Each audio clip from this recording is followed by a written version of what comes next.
What's up guys and welcome to FPL Today. I'm your host JNO. Welcome to the channel and welcome to my team. Probably the shortest and most unprepared my team I'm ever going to do, as we literally have one day between game week 14 and game week 15. So this episode is just going to be me going over how I did in game week 14 and a rough idea of the plans I have going into game week 15, so you can see what a top 1% player is doing in the Fantasy Premier League game. So let's just jump straight into it, and we start off with how I did in game week 14, and I managed to get 53 points, which was 4 above the average. No minus points taken here. I carried over the transfer from last game week, so it's not great. To be honest, it saw red arrows across most of my mini leagues, and my overall rank dropped to 43,873rd. 871 points is now the point total I'm on, and my game week rank was 2,076,374th. So it wasn't the best game week ever, but I didn't see a massive drop like I did in game week 13, so hopefully we can start building from here and during the busy Christmas period shape the team to do very, very well for us and get us back up towards that top 20 and 10k, which we were looking at about 4 or 5 game weeks ago.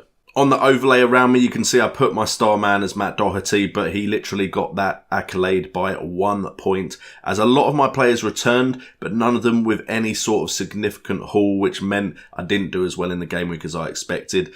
Alonso, Doherty, Robertson and Wan-Bissaka 4-man defence, all bringing in 6 points or more. Matt Ryan, we know the clean sheets are gone there with Brighton. But then we have the midfield as well. Hazard and Salah also turning up with 6-point returns, although the 6 points on Mohamed Salah is because he was vice-captain and Sergio Aguero didn't play. So it was actually only 3 points for Mohamed Salah. So not a great return from my captain, but that is why I wanted it on Sergio Aguero and he ended up not playing. Richarlison and Pereira both not performing for me either. Richarlison and Pereira both getting to the point now where I'm thinking of transferring them out. However, I kind of want certain types of players to bring into my side for this period, and Richarlison and Pereira's price does not cover the players that I want to be bringing in. And then up front, we've got Callum Wilson and Jimenez both returning. Jimenez with assist, Callum Wilson with a goal. Thank you, Brett, for benching him as soon as you weren't playing him. I knew he was going to score, but it's not brilliant. And the bench, of course, Bennett not playing, Aguero not playing, Fraser with only 2 points, and Button was never going to be playing anyway with Ryan around. It was an okay game week, but nothing spectacular. But hopefully we're in decent shape for the next game week. Just, it's going to be very difficult for me to decide what transfers to make with very limited time to make that decision. My team going into game week 15 currently shapes up as this. We've got Matt Ryan in goal against Crystal Palace at home. I'm hoping for a clean sheet from Matt Ryan there. Alonso against Wolves in defence. I think against Wolves, Alonso's probably going to stay in. Robertson against Burnley. Definite keeper there for me with Robertson. Wan-Bissaka against Brighton Hove Albion. Could be a 0-0 draw, hopefully. That would be good for me.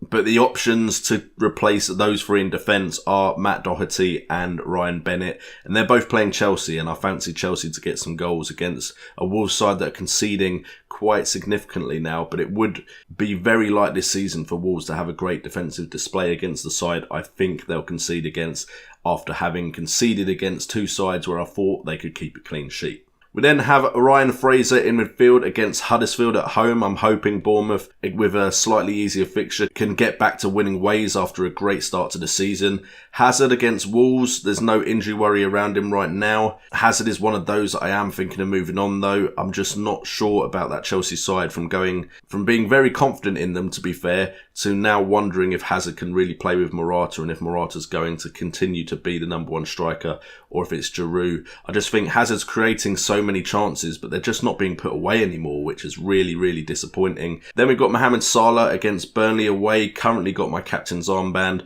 It's mainly because it's Burnley, and Burnley have not been good defensively this season, so that is why Salah's got the armband.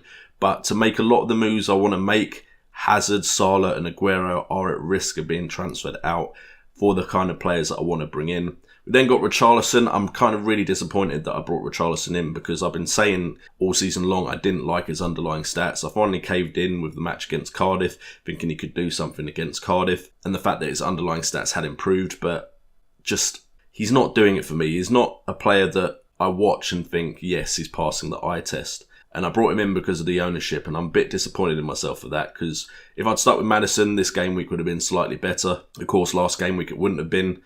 But there were other players I was looking at as well. Felipe Anderson was one that I could have had instead of Richarlison. So a bit disappointed in my pick there. And then Pereira is on the bench against Man City. It's unlikely he is going to go into my side. So that is my 4-man midfield right now. And then we have Raul Jimenez, Aguero and Wilson up front. Aguero is a slight risk for playing. However, I'm hoping that I'll hear some news before the game week starts on whether I should keep Aguero. If he is out, that makes my life slightly easier as far as one of the transfers I want to make. Then Jimenez against Chelsea. Could I see Wolves scoring against Chelsea? Potentially. It's not a lock at all. And then Wilson against Huddersfield. This is the kind of game where I want Wilson to perform in. However, I've got a feeling that Brett may play Wilson against Huddersfield, which means he's probably not going to return any points. So, Brett, let me know if you're going to transfer him out. By the way, if you don't know who Brett is, he's the guy on FPL Wildcats, FPL TV. You should know who he is. Just thought I'd better explain, though, for those of you wondering who on earth I'm talking about. So the transfers I'm considering making, I'm actually looking at Aubameyang because I really like the way Arsenal's fixtures look after this game week. I was looking at Kane initially, but part of me is thinking get Aubameyang because he seems like the best option in that Arsenal team right now, other than potentially Lacazette. Whereas I look at Kane and think maybe I could cover the points with someone like a Son or a Dele Alli or a Christian Eriksen. Whereas I don't really look at that Arsenal side and see as many good options to cover Aubameyang. So Aubameyang is definitely someone I'm considering, especially with that injury with Aguero. And then as far as midfield, I want some Spurs coverage, like I've just mentioned, Son, Eriksen, Dele Alli. I also want more Man City players in my side, especially if I'm getting rid of Aguero. Right now, my favoured choice, just because of budget, is Leroy Sané.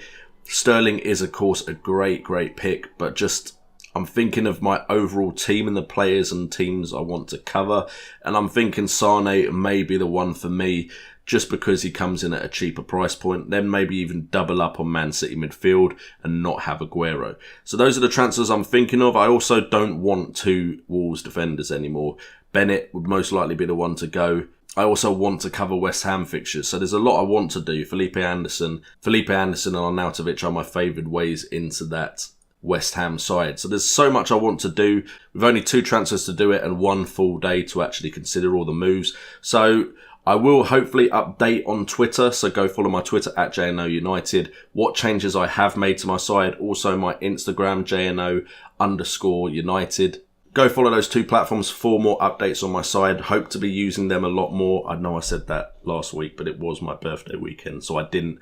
But hopefully there'll be a lot more content on those 2 social medias as well. So go follow them. And that covers the My Team video for Game Week 15. Apologies for not many stats being mentioned in this one, but I just didn't have time to go over all the stats and get a video out for you guys. Hopefully I will be streaming on Thursday night to talk about Game Week 16 and how I did in Game Week 15. So come along and join on Thursday night for that fixture. Thank you guys so much for tuning into this video. If you have enjoyed it, consider hitting that like and that subscribe button if you want FPL content in your subscription box. Also, I've updated my Teespring store with just Team Flock badge merchandise, so go check that out if you want. Also, you can become a member to the channel. I'm looking into adding that into the description. So if you want to become a member, have a badge next to your name, and I'm assuming other perks, which I will look into, then go check out the link in the description where you can become a member of the FPL Today YouTube channel.